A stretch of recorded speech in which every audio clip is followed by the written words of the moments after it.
This is John Drabinski, and you're listening to the Black Studies Podcast, a series of conversations examining the history of the field.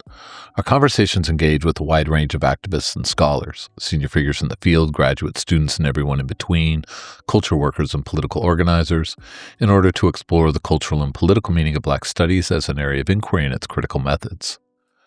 Today's conversation is with André Carrington, who teaches in the Department of English at the University of California at Riverside. He has published extensively on literature and the speculative arts, and is the author of two books, Speculative Blackness, The Future of Race in Science Fiction from 2016, and Audio Futurism, Science Fiction Radio Drama and the Black Fantastic Imagination, due out in April 2026, as well as the editor of The Black Fantastic, 20 Afrofuturist Stories from 2025. In this conversation, we discuss the expansiveness of the Black Studies imagination, the place of popular and graphic arts in Black study, and the terms of thinking and teaching Black life in times of political crisis. Good afternoon, Andre. How are you? I am doing pretty well, thank you. I'm really excited about this podcast episode. I'm so glad that we found time to talk. Excited to hear about how you think about the field of Black Studies, how you think about your own work in relation to it. Of course, this can give us an opportunity to hear about your new book, which just looks fantastic. I think it's such an essential contribution. And your work generally in this book is going to be such a contribution to literary studies, but to Black studies too. And, so having you on the podcast for all these variety of reasons is just really important and exciting. And I'm looking forward to the conversation. Really thankful for your time and thoughtfulness, and welcome to the Black Studies Podcast. Thank you. I'm looking forward too. So we'll have a chance, of course, to talk about all those things about Black Studies, how you imagine the field, how you think about your work in relation to it. But I wanted to start with really a more personal question and ask, what is it that got you interested in Black Studies? What drew you to Black Studies? What drew you to the study of Black life broadly? And always for me, that key part, which is what keeps you connected to and sustains you in this kind of work? I came to African American studies and American studies in college. I went to a small liberal arts college in Minnesota, to McAllister, and doing African American studies was kind of a matter of the way a lot of liberal arts college students do, cobbling together a major from the kind of shadow curriculum, right? The material that Black professors in those spaces have offered, the backgrounds, the intellectual approaches that they brought to that space, that they made available to students who wanted to do a little extra, like paperwork, to have a major of their own, to really decide their own course of study. And that experience was kind of my first real engagement with doing academic work deliberately, was kind of taking a course of my own that a few other Black students in that space followed to really decide what the higher education experience was going to be for me. And I think that's the way that a lot of Black intellectuals have experienced academic work, whether it's in the social sciences and humanities or as scientists, as other kinds of professionals, carving out a space in the middle class and in spaces of wealth and institutional access to really bring priorities of our own to those spaces. And for me, as a college student and then going to graduate school in American studies, that initiative, that set of priorities, was largely about understanding how the kind of person I am, a cisgender Black gay man, somebody who's very cerebral, very interested in the nature of knowledge production, how I was not the first or the only kind of person like myself to do work like this, and how to understand where someone like me fits into society if intellectual work is the kind of work I do. I've really loved and appreciated how Black professors who teach courses, whether they're labeled as Black or African American studies or not, how we really experience our careers and our identities as intellectuals in ways that speak to all of the different meanings that knowledge and culture have in our lives and communities that we then bring to intellectual academic institutions to transform them. So in a way, it goes back to learning about W.E.B. Du Bois, learning about how everyone in the Harlem Renaissance was gay or queer or gender nonconforming, and how phenomenal it was to be part of kind of a space in culture that had always benefited from, that had always relied on people who are something like me, and learning that there is a continual effort to make room for us in society, and that room exists outside of academic spaces, but that we can bring it to academic spaces by doing the work. I've always been invested in the humanistic side of things, in interpretation, in treating things that happen in the world as texts, and also in treating texts as acts that intervene in the world and make it different or make us think differently about it. So doing work in literature and culture and popular media has been really a natural set of sites to practice asking questions about, what do these things mean to Black people? What do Black people mean to these things? No, thank you for that. And I love the ways you said, to sort of cobbling together a certain kind of relationship and curriculum as an undergraduate changes like the investment in what you're doing and a relationship to intellectual work, but also in institutions, right? And I'm curious, just as a sort of follow-up to that, to ask you, did you when you went to Macalester, and there've been some amazing people who've gone through Macalester, did you feel like that was like a moment where some things that had sort of stuck with you from sort of childhood, K through 12 education had sort of crystallized, or was it really this sort of moment of opening up new worlds for you? I mean, part of what you had said there at the end, and especially around the Harlem Renaissance, is this sort of opening up or reminder of a world. But I'm interested also in terms of how, that moment in college of discovering African American studies, how that related to sort of what preceded it. Was this a sort of an interruption and change, or sort of bringing things together? It's really both. I think that for me personally, and I think this is what feminist scholars and activists very much gave us the language of the personal is political to understand how we transform intellectual practice and activism and all that. And the personal dimension of it that continued in college is really the way that it goes for a lot of people as college students, is maturing, experiencing autonomy for the first time, experiencing a community of people who are peers in a really different way for the first time. A lot of people, if they go away to college and are in a community different from where they grow up, which was the case for me, are around people who have affinities with them that are like elective affinities, that are affinities maybe because of where we come from, but because we come from similar kinds of places, not literally the same places.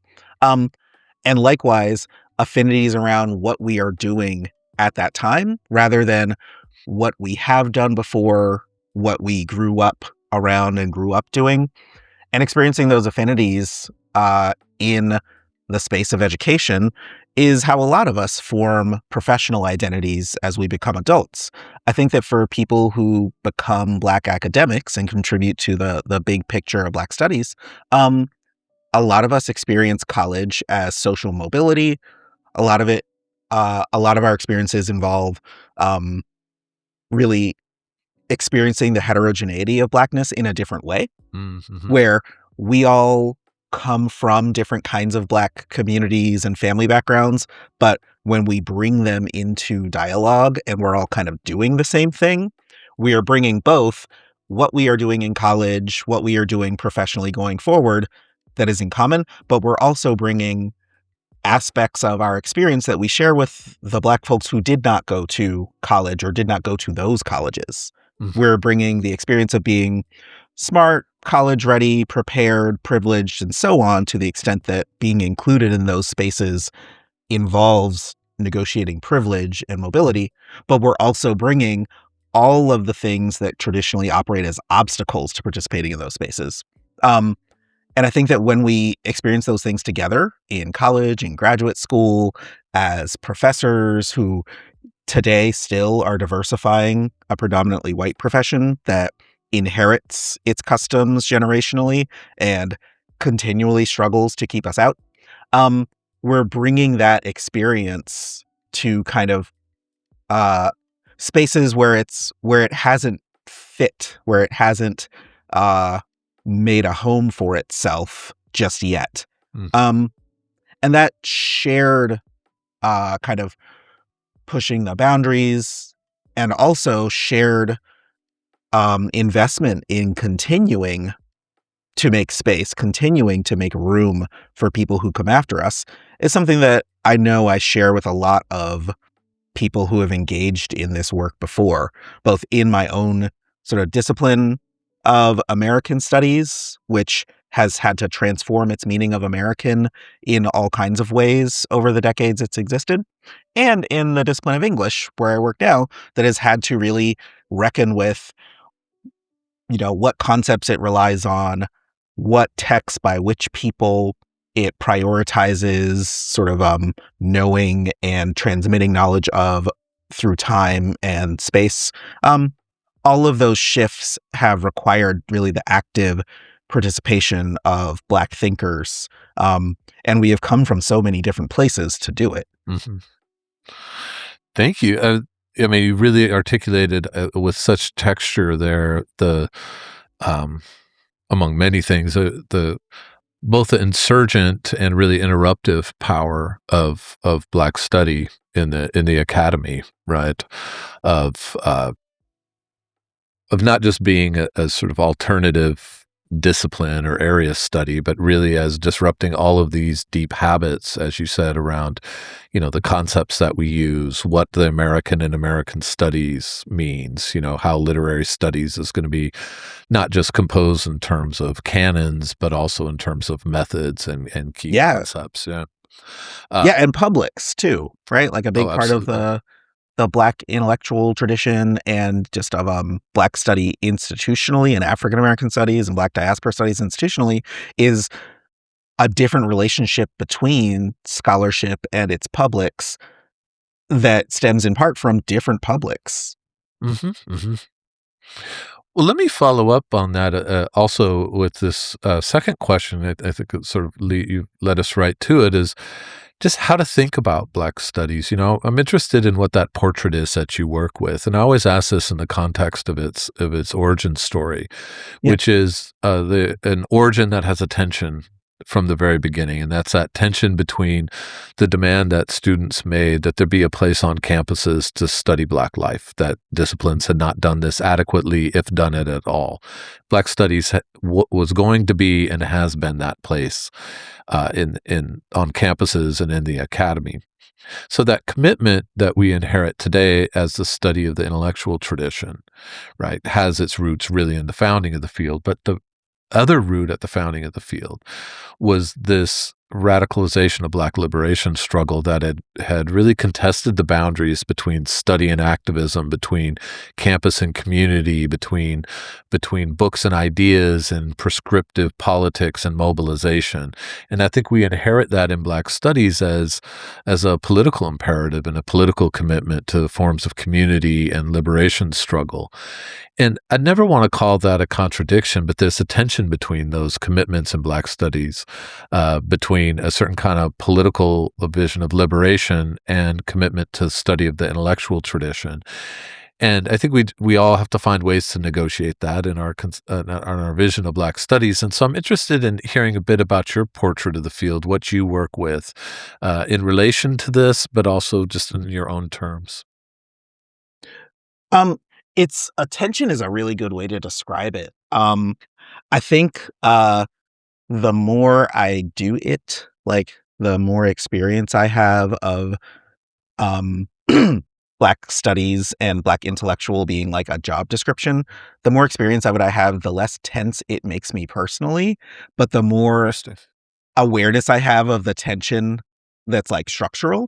Uh, Um, because that sort of radical beginning of not just integrating higher education and attaining social mobility and educational opportunity and choices for Black people, but also really transforming the role that education plays in society and the role that educated professionals play in society by changing who those people are.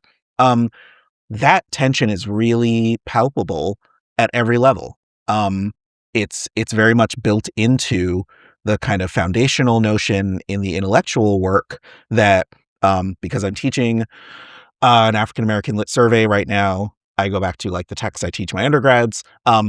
There is that tension in the beginning of kind of professionalizing the things that Black people tend to do, which was represented by your Booker T. Washingtons, your George Washington Carvers, your Pauline Hopkins, um, in that originary moment. Not that they think the same things, but that they represent, in many ways, institutionalization and footholds for things Black people were largely already doing in large numbers, but also the kind of Du Boisian, elitist, vanguardist, Alan Locke, um, Beaux-Arts varieties of Black, um, I said elite already, I said vanguard already, that's what I mean by it. That way of uh, including Black people in things that we hadn't been able to do, hadn't been allowed to do in large numbers. Those things are continually in tension internally. Um, and the way I experience it professionally is very much as is a tension between both being a Black person in an institution who plays a role in influencing how the institution works, and also being a person who comes from and is among Black people, like plural, where it isn't about me. It's about, the accountability that this elite has to the larger public from which it draws the people it picks out as a talented 10th, mm, right? mhm. That people like me are already like vetted, safe, sanded down to fit into spaces like this. And there are doors that won't be open to people who don't already fit the mold the ways that I do.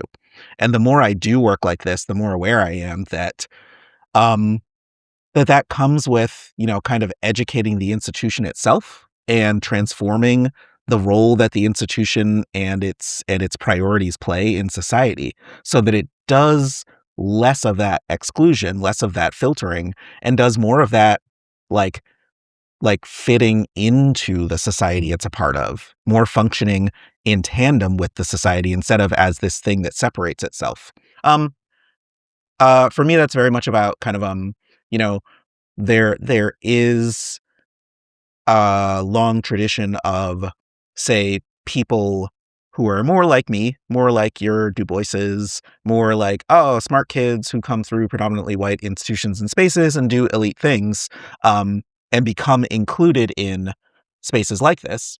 There's a lot there's a lot of history of that, but there's also all of the things we bring with us include like the the the internal tensions that differentiate us, that try to separate us from everybody we come from. Uh-huh. And Black Studies is always reckoning with that tension and trying to sort of push it in a direction that connects us with people we come from, rather than allowing our participation in higher education, in professions that require advanced degrees, in actions in society that require mobilizing huge amounts of wealth and capital, in stopping those things from working the way they're intended to, and sort of introducing friction Mm. so that we remain connected to the people we come from and the people we are, when we pass through the doors of the institution. That's fantastic. Thank you for that. These, I mean, I love people's responses to all these questions. Just I learned so much from both recording these episodes, but also editing the audio that Bree and Olivia and Ashley do. And I'm always interested in how people negotiate that tension, and your articulation of the levels, the existential, but also social and political levels of that tension and all their different resonances.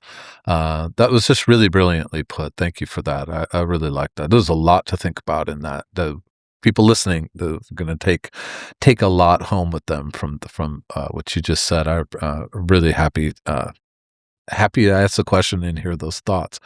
And I am too.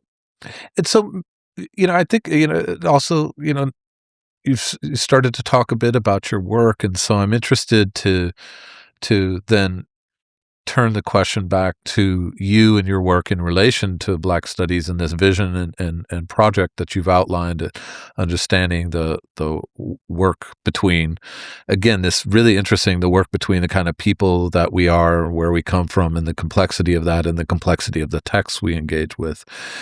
And in your work is part of what I think is so interesting about it, and such an important contribution to Black studies, is the mixture of literary and cultural studies, but also Blackness across the arts, and Yeah. a really ambitious and sort of voracious engagement.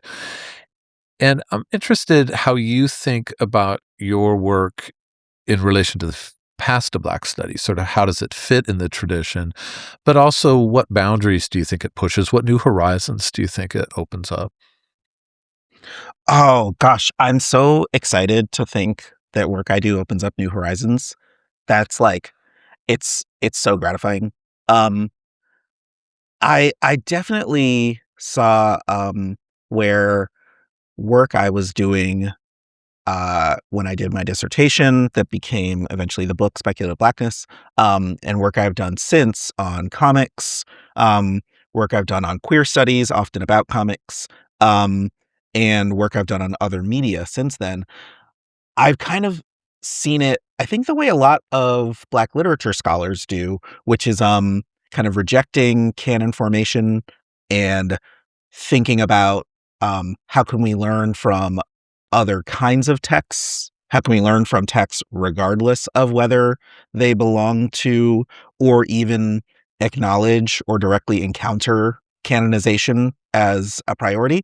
Um, and for me, there's always been something really productive to take advantage of um, in the meeting of the sort of disciplinary and really class challenges that Black intellectual practice and culture and media and the arts have brought to kind of the fine arts, the institutionally recognized conventions of literature and the arts in the academy.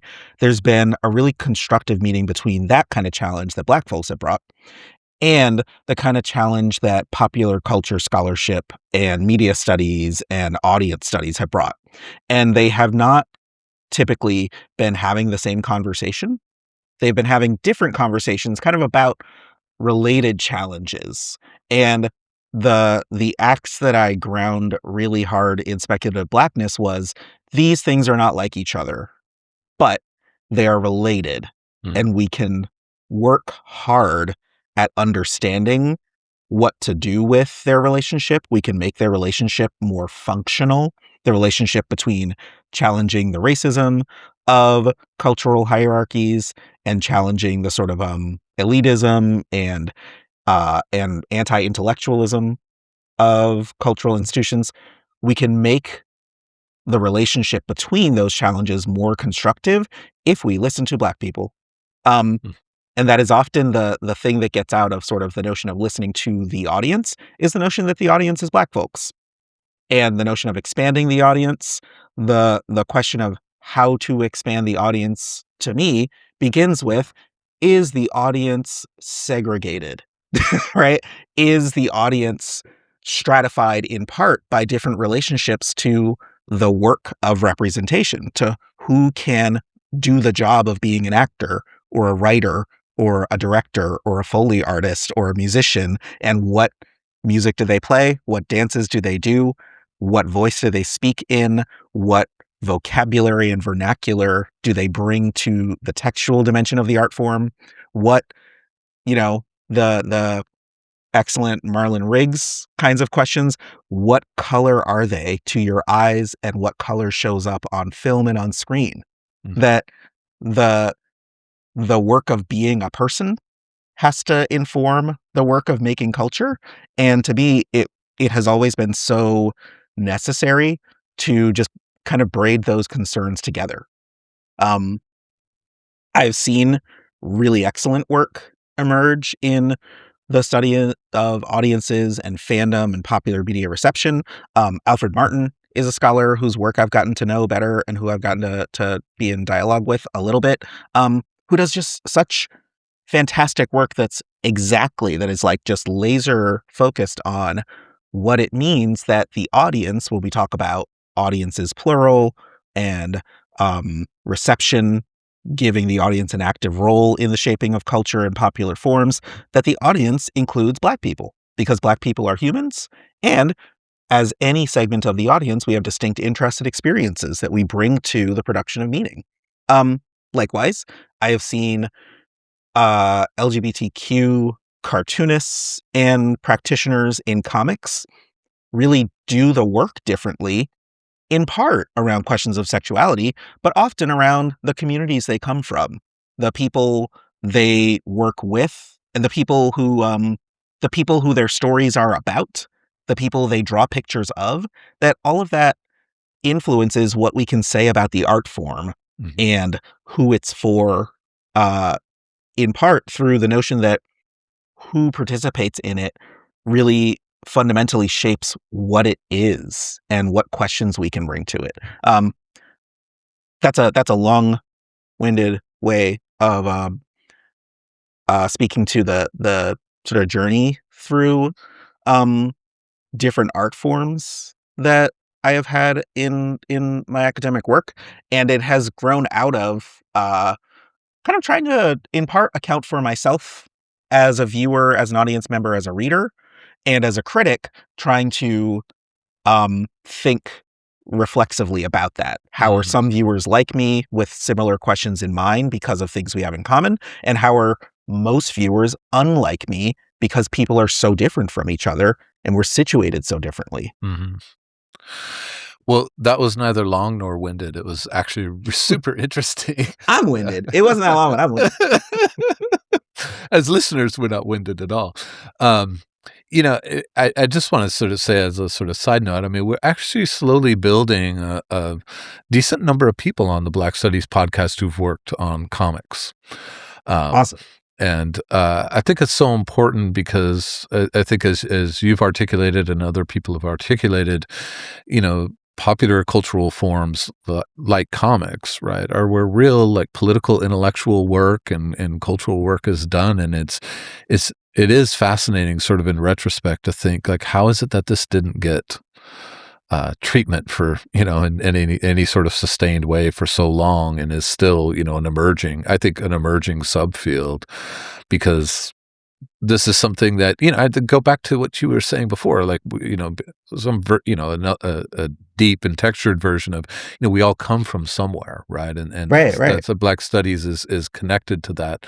But it's also like part of that coming from somewhere. It's like, this is a part of so many childhoods and so many ways of being interested as you laid out, or, a whole spectrum of questions of identity and representation, but also appreciation of like creativity and beauty and quirkiness in the art itself, and the graphic arts and the words. And so I'm just really grateful for you all doing this kind of work, because as soon as I see that it's being done, I'm like, how could this not have been done? It's such a part of how we've all lived. Yeah, yeah. I can definitely express gratitude for Kiana Whitted and Deb Whaley and Joe Davis McElligott, who are such different critics. They look at different evidence. Mhm. They look at different aspects of comics as visual texts. They take like the studies that they published have different historical scopes, and that's just like a tiny fraction of Black feminist perspectives on comics. Yeah. And it's amazing how much more there is to say about an art form that people do academic work about because it is exciting and provocative and engrossing to them because they like it and even love it, but also because the arguments to have about it are deeply felt a lot of the time Mm. and also really fun a lot of the time. And I love that there are people setting standards for how to do that. Chesia Burke, another scholar who published a book about storm. Um, uh, when I have there's a chapter about storm and speculative blackness because I thought, oh my gosh, every black person grew up reading this if they're around my age and has seen certain figures for blackness and for black womanhood in this art form. And we all have something to say. We all Mhm, mhm. feel some kind of way about it. Sometimes really elated and sometimes really disappointed and provoked. And it's so great to see that the thing we tell ourselves about any subject intellectually, right? A student can use one quotation about it. Another person can write an article about it. Another person can write a whole book about it. And it's Mhm. all worth doing. Yeah. Also put Rico Carruthers, who was on the early side of the podcast. Yeah. He was a doctoral student when I at UMass Amherst when I was at Amherst College. We crossed paths a few times and was excited to have him on the podcast. And Kiana Whitted and Joe Davis McElligott are also on the podcast. So little by little, and I noted the names that you mentioned, so we'll get everybody on the podcast and create a sort of subsection of this with treatment of the graphic arts. And I love that was great testimony to the significance of this kind of not just the significance of this kind of research, but as you put it, there's so much more to be said, but even Yeah. saying things about the same object, right, Yeah. produces so many ideas. I mean, that's what traditions do, right? Right. People still writing about souls of black folk, right? It always has something new. So why wouldn't all of these other things have something new to say? And I love that diversity from the very beginning of talking about same texts or similar texts. Yeah. And let me sort of linking to sort of your educational, or sorry, your intellectual orientation to your educational background. I'm interested in, because as you've described your research, it's expansive and really hard to sort of pin down as like literary studies, historical studies, or anything like that. And I mean that matches your education, right? You mentioned before that your BA is in African American Studies, your PhD was in American Studies, and so really your college and graduate school training is in non-disciplinary fields. You're in an English department now, which is of course a discipline. Although I really think English departments are really push themselves largely out of a disciplinary status in Yeah. some ways. There's so Yeah. many things going on in English departments. But I'm interested in how such sustained time outside of disciplinary training and now working in an English department, how you think that shaped how you conceive a research project and also maybe how you conceive and practice a classroom. What a great question. I want to listen to everybody's answers to questions like this so that I can learn more about it.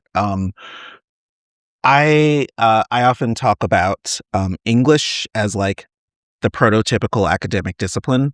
Um, it's an academic discipline you can make a character in a movie part of that will be legible to people who are not college educated. Hmm. And you can come up with a storyline for it that works if that person studies African American literature. And that's kind of how I operate, is that there is a script for what I do on a certain level that is really not just for show, not in like a sneaky way at all. Just invested in reproducing and advancing the study of fiction and poetry and drama and autobiography by Black writers, um, by African American writers and other Black diasporic writers that I have knowledge about. Um, there is a core to it, and I think that's what makes comic studies has different answers to this. Media studies and film studies have different answers to this. But my experience of participating in the discipline of English has been less about methods and more about shared repertoires of texts and authors. And when I think of participating in this discipline, I, set out to figure out what I'm going to teach every year, what I'm going to teach again, and what I'm going to teach differently. Um, that's that's what's disciplinary about it, and that is true for people in interdisciplines and non-disciplines. But for me, it returns to a lot of the same things that very much recapitulate the training of someone who did do their degree in English, who did do their degree in order to focus on African American literature as like the archive for their research. For me, those things don't overlap quite as neatly. I write about a lot of things that I don't teach in my classes, and I teach a bunch of things in classes that I don't write about. One of the ways I negotiate that in classrooms and also in advising grad students is I sometimes make a distinction between uh, interpretations of texts that I work on in order to make them teachable and interpretations that I work on or I consider for the purpose of writing about or arguing about in forums like conferences and symposia and stuff with other scholars to solicit their feedback and their perspectives on. Um, and the distinction is not like one of maybe it's one of rigor, maybe it's one of practicability or repeatability. But when I think of interpretations that are teachable, a lot of the time, that's what kind of reinforces disciplinary tradition for me is if I encounter approaches in the classroom in my experience or in the experiences of my colleagues and they relate to me, oh, this is how I teach Native Son. This is how I teach Passing by Nella Larson. This is how I teach Claude McKay and how Jamaicans fit into the Harlem Renaissance, but also this big, broad transatlantic post-colonial literary, colonial and post-colonial sort of literary transformation that happens in the 20th century. I listen to what they do. And if I encounter it in a classroom and observe that it works in a classroom as a hook for students, then the fact that it's teachable means, in part, for me, other scholars have worked with it. They have worked it out in writing. It's been considered by them and been deployed in a form that can be digested so that we can reiterate it. We can put it out there for further consideration. And if I take it up, I try to acknowledge where I hear it from. So I will, tell students, oh my gosh, I read Passing in college and I thought, okay, I get what racial passing is about. And it was like after we were mostly done talking about the novel that we considered the question of queerness and considered whether passing for straight women was part of what these white passing Black women were doing. And just encountering that and letting my students know that I encountered it as a student is a way to kind of make it legible to students that differing interpretations, different angles, different emphases are sort of the higher order, longer term work of engaging with these texts. Mm-hmm. But when we are reading a novel from start to finish for the purpose of learning how to read a novel from start to finish, or for the purpose of thinking of who an author is based on what they have published and how the things they've written are different from each other and shared and similar to each other, it isn't our job to engage with, the vetted scholarly debate about which arguments are valid on what basis. Other examples of how I experience that distinction between like what's teachable and what to sort of defer or continue in written scholarship or maybe ask in the form of a research question are primary texts. So like I will tell students what primary texts are. I have written a fair amount involving fanzines as primary texts. And sometimes I really want them to know they can do research with primary texts while they are college students, and that's really exciting. And while they are graduate students, that it's one of the requirements of understanding what they're doing in the discipline. But when I think about what's teachable, it's not always that students in a classroom need to understand how a collection gets formed, how metadata is organized, who has access to what archives and on what basis, it is often more important to show them, hey, this is a primary text, is a primary document. It existed at this time. It is still around physically. It's interesting to us. It was handled by people in the time and place where it originated in this form, and it's different for us now. Mm-hmm. It's like this object from the past for us now, but it's also very much available for us. If we can read the language it's in, or someone can translate the language it's in, or we can look at the images and think of what they mean to us, we have a kind of access to it that's different from what it originated with, but that is interesting to us in part because it's situated differently. I had a copy of I have a copy of Up From Slavery that I got at like a flea market in Boston or Cambridge while I was there doing a fancy fellowship at Harvard. And I bought the book because it was like a hardcover copy and it was nice. And it had an inscription in it that it was to someone from someone. And I was like, this is really cool. I like that like some person in the Boston region had a copy of Up From Slavery at some point that was a meaningful book to them. It means they read it. And like, I've read it dozens of times. It's cool to have a hardcover version of it. But I showed it to my students my first day of class this quarter. And I was like, you guys, I think this is a first edition of this book. Like, I think this is like when Booker T. Washington wrote it, like he looked at the galleys and was like, yeah, that's cool. Or like he sent someone and said like, okay, now it's cool. Like he said, yeah, that, not this. Like he said it. And I think that the person who gifted it to this person and inscribed it 1903 from them to this person and took little notes in the margins, I think they did that in 1903. They were like, new Booker T. Washington just dropped. Like, oh, hold up. Booker T. Washington's talking about his experience in slavery. You know, Booker T. Washington, the Black person that everybody knows. Everybody who can read in English in North America knows.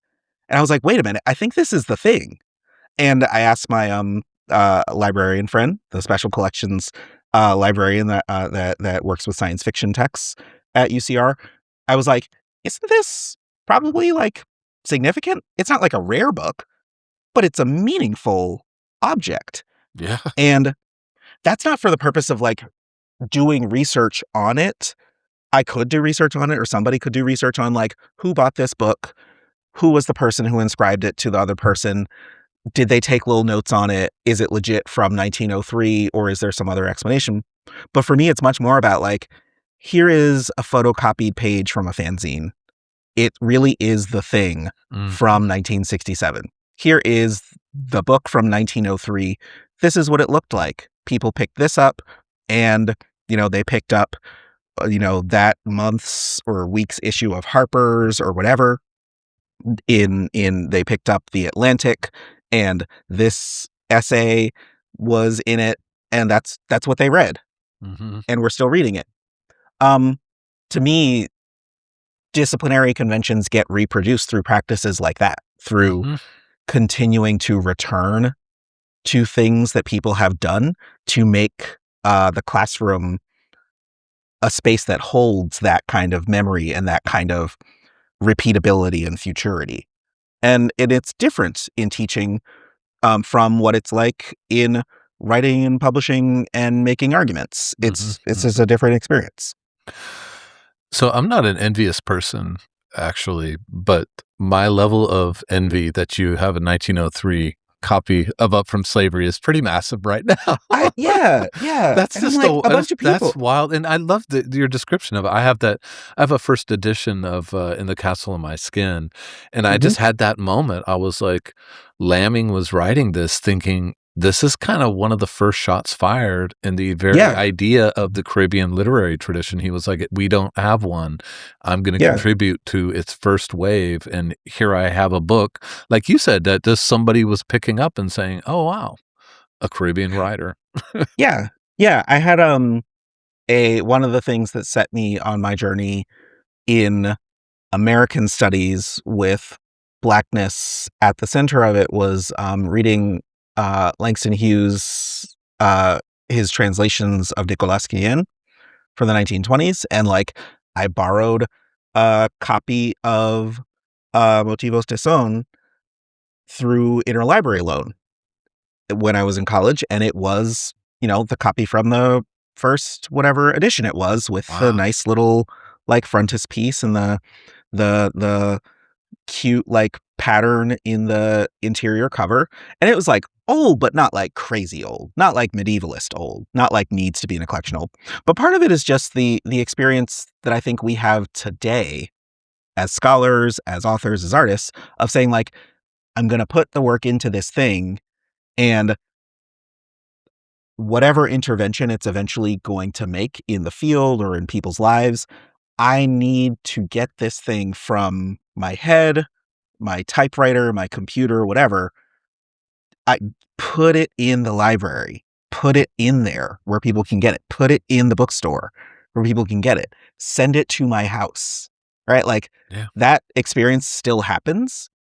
And knowing with primary text, like kind of rehearsing that that's the thing that happens. And then eventually we start calling it, oh, this is part of a movement. Oh, this is part of a period. Oh, this is part of a debate. A significant question is taking shape because eventually somebody got this in the library. Somebody got this in the bookstore. Exactly. No, I love that. I think that students are fascinated with that sort of thing when you can put them in touch with it. I mean, I when I teach Caribbean literature and critical theory, I always bring the lambing, and you can Yeah. tell the students who maybe are thinking about grad school because they're like, "Hey, can I touch that book?" But Yeah. they ask first, Yeah. and And then my they're like, encouragement is "Hey, always, it has a foreword by Richard Wright," yeah, and I'm like, "Yes, it does." yeah. And I'm always, I kind of, it is continually in an anti-intellectual society, I think, our motivation and our charge to really push learning on them, to really say like, hey, Yeah. check this out. No, really. No, open the book. No. Look at the book. And Yeah, it's yeah. great because it works sometimes. Yes. I love that. I'm so glad you told that story. I'm surprised the special collections person didn't try to take it off your hands permanently. No, That must very be their respectful. dream come true, Yeah. like to see something like that fall on their Yeah. desk. So, um, well, let me ask two last questions. First one, a sort of big picture question about Black studies. What do you think that Black studies historically has done well, and what do you think it has not done particularly well? Wow, that's so hard to say. Historically, uh, Black studies has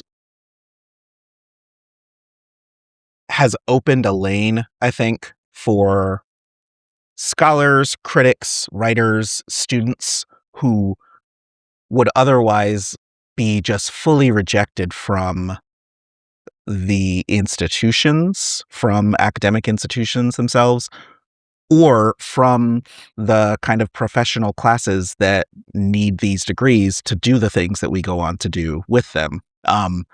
Black Studies has been not in a last resort way, but kind of in like a purpose built way. It has made room for, not just, it has made room for I want to say,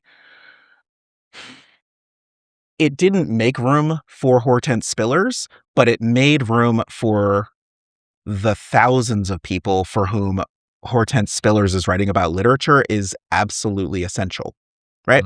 That Mhm. the Academy, without Hortense Spillers as an integral, essential, required reading kind of critic, rather than a critic whose work is elective or special or exceptional, Mm, um, mhm, it has made room for all of the people whose work rests on the truths that are in her writing that are not elsewhere. mm, And the challenges and the questions that are in her writing that are not elsewhere, right? So it's in that way, it's made futures happen, right? It's mm, given a future to things that people did that would have otherwise maybe not survived and accrued the respect they deserve. Um, it's made room for people who do activist work in universities and who challenge how universities work. It has been their intellectual homes and their professional locations and has secured due process and job security for them and living wages for them sometimes and benefits for them, when otherwise they could get summarily dismissed for labor organizing or for posing challenges to, big financial decisions their universities make or political decisions their universities make. That because of that foothold, because of that institutional relationship, we literally belong to the university and the university belongs to us. So we can't just be pushed away because there are some rights. There's a relationship that the institution can't deny. It has done that stuff really well. I think it has also done really well at, and I think this is debatable, but I think it has done well at representing, if not achieving, in it's not like a concrete utopia. It's not a place where we actually live a more just, more open, less finite reality. But it has made room for, it has made the possibilities open for, I think, the lived experience of gender diversity of Black people. That a thing that I've taken to saying more recently in writing with a more international focus in some of my scholarship and with more international connections to other scholars has been that an important thing to know about working with Black people and on Black stuff is that we have diverse genders. We are a complex set of people who have had genders and sexes and have had systems of sex-gender distinction and identity and expression that are not represented by the categories that precede us, by the categories formed on the basis of our exclusion. And I think Black study and Black studies have been sites where we show up. And because of that, we have shown up in our multiplicity and diversity, not as fully as we might, but as much as is possible so far, and hopefully more so in the future. I'm very grateful for that because it's like why so many of my friends and colleagues can participate in this project is that we can be a kind of person that the institutions, the professions, the sort of class gatekeeping way stations and checkpoints specifically excluded us from on those bases before. And when scholars came to them and said, in African American studies, this is who we're hiring. In Black studies, this is who we're admitting as grad students. This is who we are interviewing as subjects. This is who our informants are. This is what we need to do the work that we have agreed we are here for. What it hasn't done as well, I think, is kind of that charge that Fred Moten and Stefano Harvey put before us. I think it hasn't popularized, it hasn't totalized the kind of criminal outlaw relationship to the university. It hasn't stolen from the university on the scale that its most ambitious and radical versions might. And I think that's why that charge is so important to lodge. Because when it's necessary, right, when it needs to be phrased that way, as this is not just a different interpretation of the law and the rules, but actually it is in opposition to them, it is criminal. And this is not a questioning of property and propriety, but this is theft. It hasn't achieved that all the time. And if it has, I haven't heard about it.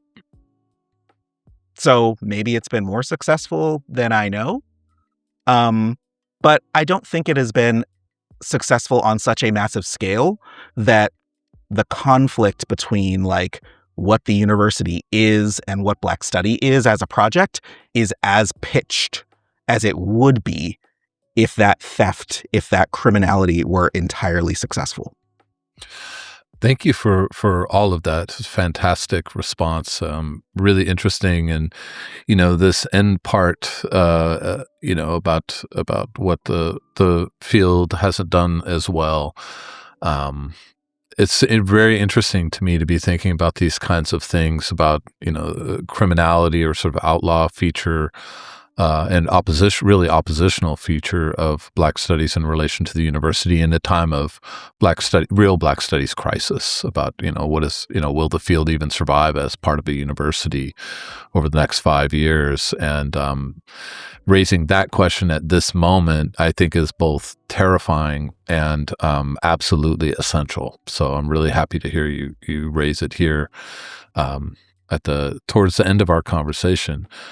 Again, just something that's so important for all of us to be thinking about and thinking and talking, really having really hard conversations about. I know my colleagues in my department here, we have this kind of conversation all the time because of the particular moment we're in makes that question as visceral as it should be, right? Not too visceral. It's as visceral as it should be, but also things that are visceral are often very terrifying.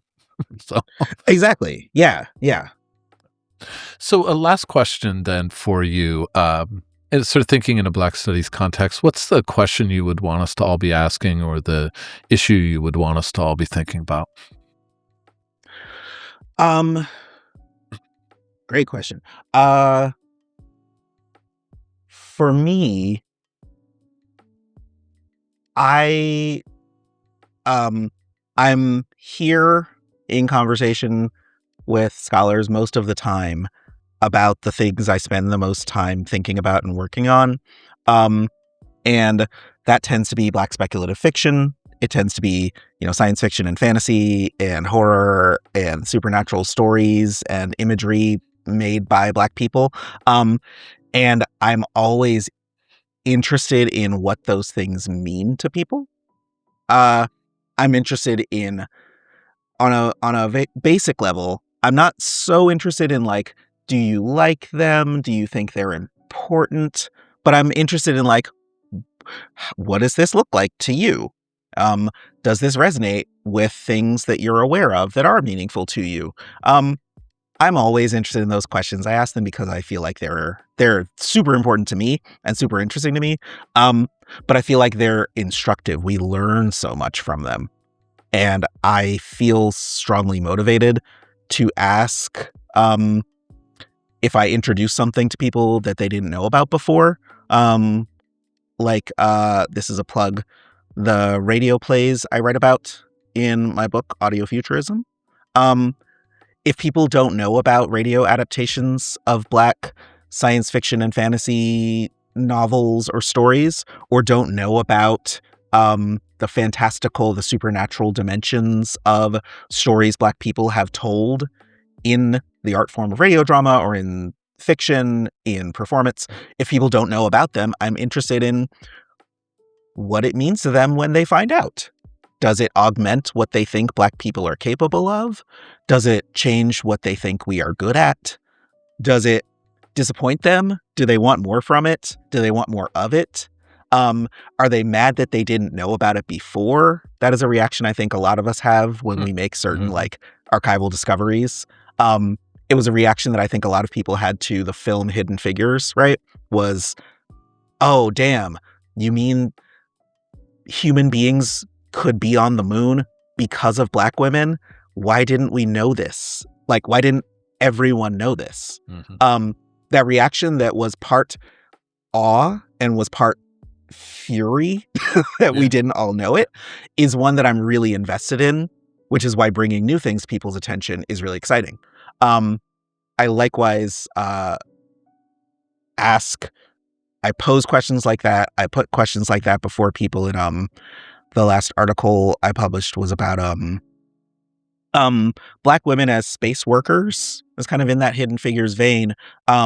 Black women who played roles other than being astronauts in making human habitation in space and space flight possible through things like fitting astronauts for pressure suits and modeling how pressure suits had to be fitted for people whose bodies are shaped differently. That, like, because of Mae Jemison's proportions, knowing that your suit has to fit right if you're going to fly into space is really important. And you can only be certain kinds of a human being if we don't learn that and take to heart and listen to the experience of it, the expertise.